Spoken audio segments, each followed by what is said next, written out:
जब हम अपने देश की महानता के बारे में, देशभक्ति के बारे में बात करते हैं, वंदे मातरम कहते हैं और देशभक्ति में नारेबाजी करते हैं और इस तरह की बड़ी बड़ी बातें करते हैं, तो हमें कुछ अपना चारों तरफ देख भी लेना चाहिए कि जो हम कह रहे हैं उसका क्या मतलब है, कितनी बातें वो सही हैं, कितनी सही नहीं हैं, कहाँ हम भटक रहे हैं। अब जैसे वंदे मातरम राष्ट्रीय गीत है, इसको जो भारतीय जनता पार्टी के नेता हैं, आरएसएस के लोग हैं, बहुत उत्साह के साथ गाते हैं और चाहते हैं कि दूसरे लोग भी गाएं।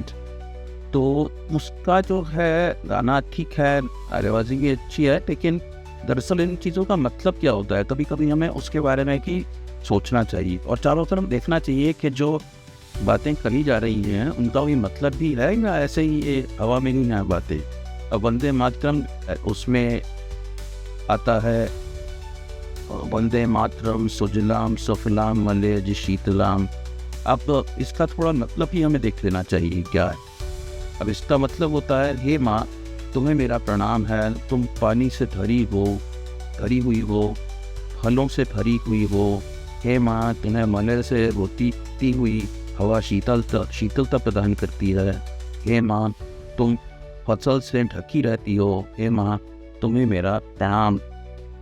और बहुत अच्छा बंकिम चंद्र ने लिखा है ये राष्ट्रीय गीत, करीब 150 साल के करीब हो गए होंगे इस चीज़ को, 19वीं सदी में इन्होंने लिखा था। और तो सारी अच्छी बात है, लेकिन अब ये जो पानी से भरी हुई वो थोड़ा भी देख लेना चाहिए कि क्या दरअसल क्या हाल क्या है हमारे देश का, हमारे जल संसाधन है, नदियों का। एक जो है पीटीआई की रिपोर्ट है 13 मार्च की इसी साल की, उसमें एक संसदीय समिति ने कहा है कि दिल्ली क्षेत्र में यमुना नदी की जीवन धारा क्षमता लगभग 9 के बराबर है। समिति ने बताया कि निगरानी किए गए 33 स्थलों में से 23, जिनमें राष्ट्रीय राजधानी के 6 स्थल भी शामिल हैं, प्राथमिक जल गुणवत्ता मानकों को पूरी तरह विफल कर। यमुना नदी दिल्ली में 40 किलोमीटर की दूरी तक बहती है। तो ये हाल तो यमुना की बात हुई। अब गंगा पर आते हैं। राष्ट्रीय हरित अधिकरण यानी एनजीटी ने पाया, ये नवंबर 2024 की रिपोर्ट है, तो एनजीटी ने ये पाया कि उत्तर प्रदेश में गंगा का जल गुणवत्ता स्तर बहुत बिगड़ गया है, जिसका कारण है नदी में सीवेज या गंदे पानी का प्रवाह।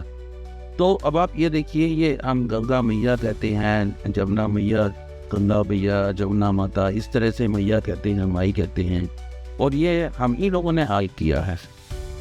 सरकार कहती है, एक्सपर्ट कहते हैं कि गंगा को साफ करना चाहिए, यमुना को साफ करना चाहिए। दरअसल ये सारी बातें गलत हैं, क्योंकि गंगा जमुना तो गंदे थी ही नहीं, ये तो हम लोगों ने गंदा किया है। हमारे जो गलत आचरण है, हम इंद जो है शहरों से, फैक्ट्रियों से और दूसरी रहने वाले जगहों से, बस्तियों से सारा का सारा अनट्रीटेड सीवेज जो है उठा के हम इन नदियों में, इन्हीं दो में नहीं बाकी सब नदियों में भी डाल रहे हैं, और उसकी वजह से ये हालात यहाँ तक बिगड़ी।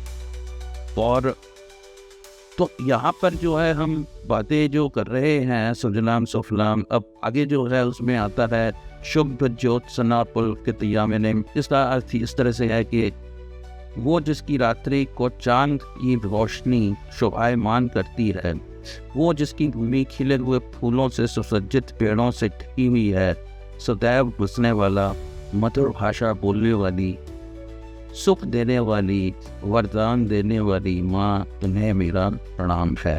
ये हमारे देश के बारे में कहा गया है।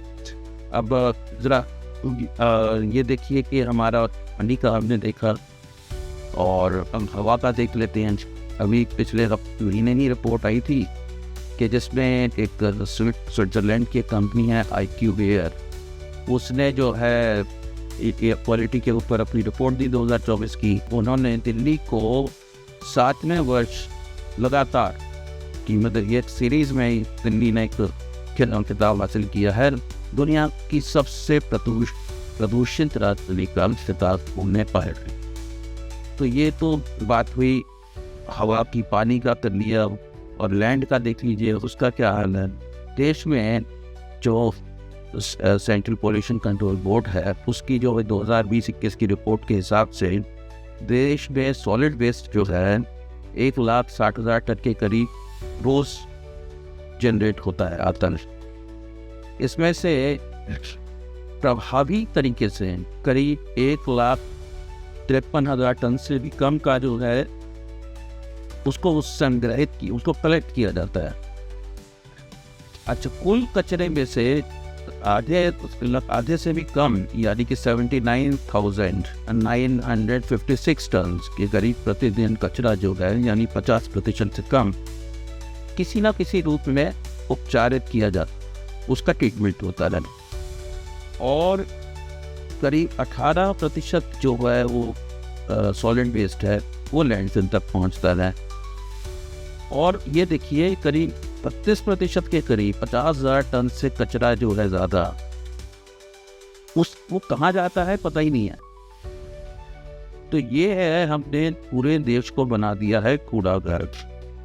एक India is becoming a giant dustbin trash landfill site, एक कचरा घर कूड़ाघर बनता जा रहा है। और ये हमने इतनी सारी बातें कही हैं, कहते रहे हैं, ये सारी जो है ये रिपोर्ट्स हैं। ये कोई जो मैं जो बात कह रहा हूँ कि भारत एक विश्व का सबसे बड़ा कचरा घर बनता जा रहा है, ये मैं अपने मन से नहीं कह रहा हूँ और बड़ी खुशी से नहीं कह रहा हूँ, ये सारी रिपोर्ट्स हैं। ये जो मैं जिस रिपोर्ट की बात की CPCB की, ये प्रधानमंत्री की जो इकोनॉमिक एडवाइजरी काउंसिल है उसकी मीटिंग में एक वर्किंग पेपर तैयार किया गया था। उस पेपर में इस रिपोर्ट को साइट किया गया है। तो कहने का मतलब है ये सारा हमारे पास तथ्य हैं, सब कुछ है। हमारा देश जो है एक नरक बनता जा रहा है और हम सब देख रहे हैं। सबसे मेरा मतलब हमारे सरकार, हमारे राजनीतिक काका जो हैं इस चीज़ को आंखें मुंह देख के बैठे हुए हैं। ये अपने नारेबाजी कर रहे हैं और दूसरों से भी करा रहे हैं। और ये एक बहुत खतरनाक स्थिति है। हमें इससे बचने के लिए जो भी करना पड़े, हमें करना चाहिए। धन्यवाद।